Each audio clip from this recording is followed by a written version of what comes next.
Nicholas had always been a man of ambition. It was the very thing that had drawn Celeste to him: the sharp intellect, the relentless drive, the way he carried the weight of his career with such ease. But over the years, that ambition had morphed into an all-consuming force, leaving Celeste stranded in the shadows of his success. At first, she had convinced herself that this was temporary, that the long nights at the office, the missed anniversaries, and the hurried phone calls would all be worth it in the end. But the end never came.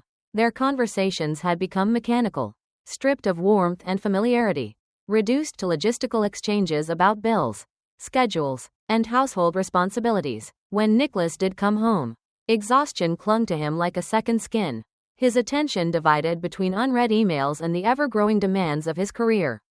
Celeste would lie beside him at night, staring at the ceiling, feeling like a ghost in her own marriage. The distance between them was no longer physical, it was emotional, suffocating, impossible to ignore. She had once been his priority. Now, she was little more than a forgotten obligation. And deep down, a part of her was starting to resent him for it. It started subtly, the way Victor's presence lingered in Celeste's mind long after their brief encounters at Nicholas's corporate events.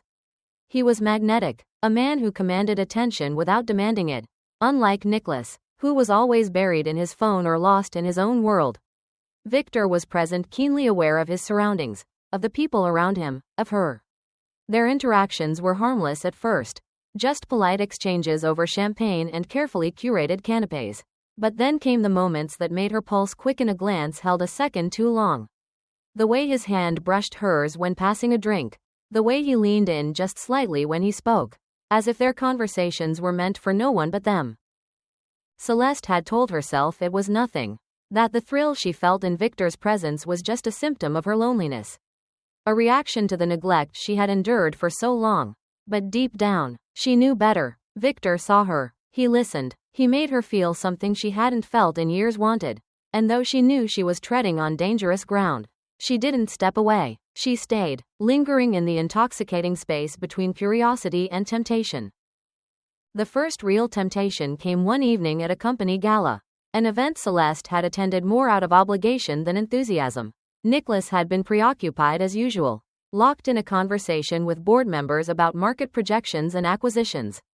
Celeste had smiled, nodded in all the right places, but she felt invisible, a prop in her husband's perfectly curated world.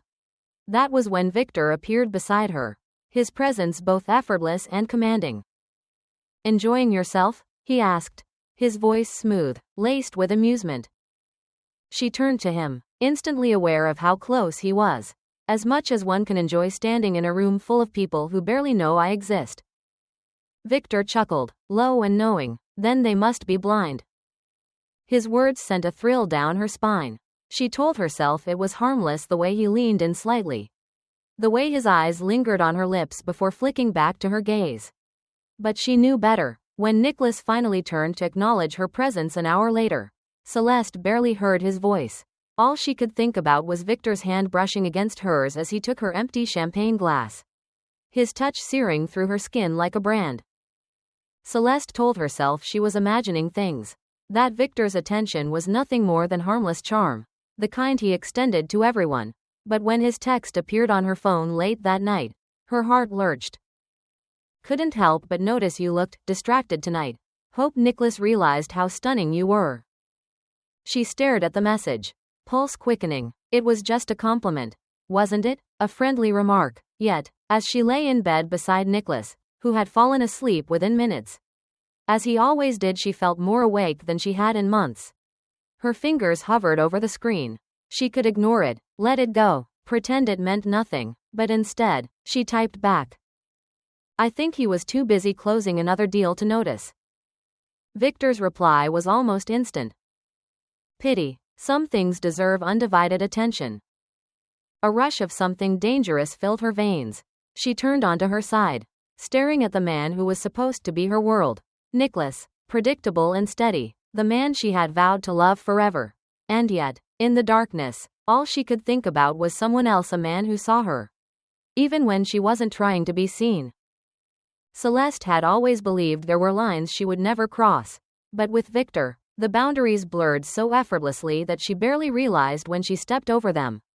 It started with a lunch that felt more like a meeting, an excuse to discuss the charity gala.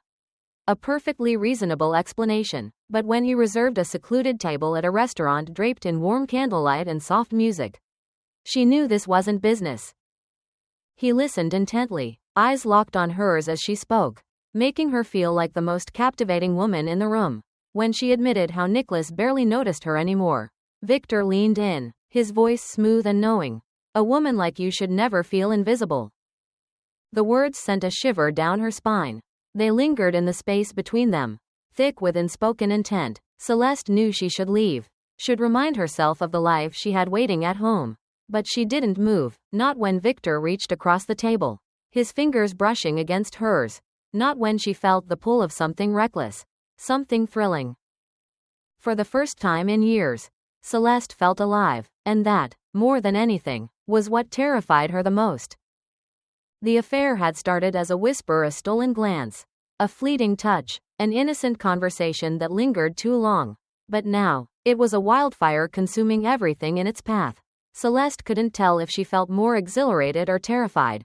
With Victor, she was someone else, someone who wasn't bound by the weight of responsibility, of routine, of being the perfect wife.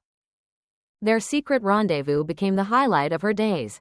Every text message sent a rush through her veins. Every moment spent together felt intoxicatingly dangerous. It wasn't just the physical connection, though that was undeniable, it was the way he looked at her. As if she were the most fascinating woman in the world. Nicholas used to look at her that way once.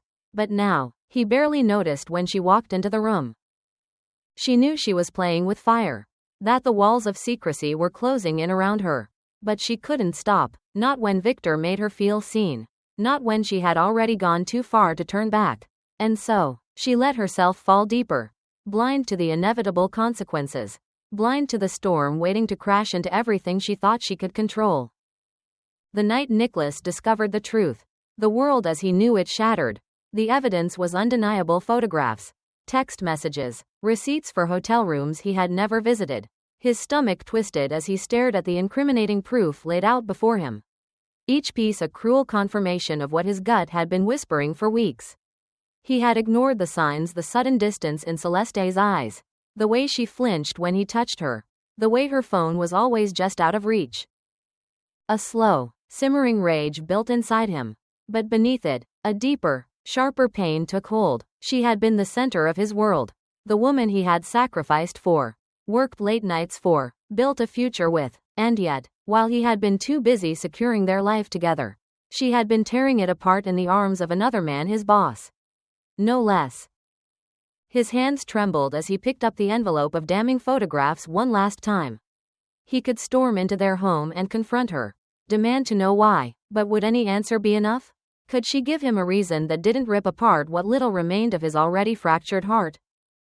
Celeste sat in the dimly lit bedroom, the weight of her choices pressing down on her like an iron shackle. The house was too quiet now, empty in a way that suffocated her. Nicholas was gone, and with him, the foundation of the life they had built together. She had thought she could handle the consequences, had convinced herself that the passion and thrill she had chased were worth the risk. But now, staring at the empty side of the bed, she felt the crushing hollowness of her decisions. Victor had been everything Nicholas wasn't: attentive, thrilling, consuming, but in the end, he had been nothing more than a temporary escape. He had moved on the moment the affair was exposed, leaving Celeste to sift through the ruins alone. She had destroyed her marriage for what? A fleeting indulgence? A momentary thrill? She ran a hand through her hair, her fingers trembling. She had begged Nicholas to stay, but his eyes, once filled with love, held only disappointment and exhaustion. "I deserve better," he had said before walking away. And now, as silence stretched through the house, she realized the bitter truth. She had gambled with love and lost everything. The world moved on, but Celeste remained trapped in the wreckage of her choices. Nicholas had filed for divorce within days of the confrontation, and soon after, news of the affair rippled through their social circles like wildfire. Friends distanced themselves, whispers followed her at work, and the life she had once taken for granted crumbled beneath her feet. She hadn't anticipated the loneliness that would come with it, the way even the simplest moments felt foreign now. She would catch herself reaching for her phone to text Nicholas about something funny Emily had done, only to remember that he no longer answered her messages. She had become a ghost in her own home, living in the spaces they had once shared, haunted by memories of laughter, quiet conversations, and the love she had shattered. Victor, the man she had risked it all for, had been the first to disappear. He had promised passion, adventure, a new beginning, but in the end, he had only been chasing the thrill. And when the fallout came, he left without hesitation, unscathed while she bore the consequences alone. For the first time, Celeste truly understood the cost of betrayal, not just losing Nicholas, but losing herself. Months passed, but the weight of Celeste's choices never lifted. She had thought time might soften the ache, might dull the shame that clung to her like a shadow. But it didn't. The divorce was finalized, Nicholas had moved on, and she was left to pick up the pieces of a life she had shattered with her own hands. The silence in the house was unbearable, now too vast, too empty. The spaces that had once been filled with love, laughter, and the quiet comfort of familiarity were now nothing more than cold reminders of what she had lost. She saw Nicholas only when they exchanged Emily for the weekend. He was polite, distant, and, most painful of all, happy. It was clear that he was healing, while she remained stuck in the wreckage of her own decisions. One afternoon, as she watched Nicholas drive away with their daughter, Celeste finally allowed herself to accept the truth. She had been searching for something that had been in front of her all along. And now, it was gone. She had wanted passion, excitement, something more. Instead, she had learned a cruel lesson. Some choices can never be undone. And some loves, once broken, can never be repaired. In today's world, where instant gratification is often prioritized over long-term commitment, it's easy to fall into the trap of seeking excitement outside of what we already have. Relationships require effort, communication, and an appreciation for the small, everyday moments. If you feel unfulfilled, don't look for answers in temptation. Look within your relationship first. Talk, reconnect, and make space for growth together. The thrill of the forbidden is fleeting, but the consequences are lasting. Cherish what you have before it's too late, because some mistakes, no matter how deeply regretted, can never be undone. Love is a choice. Make it every day.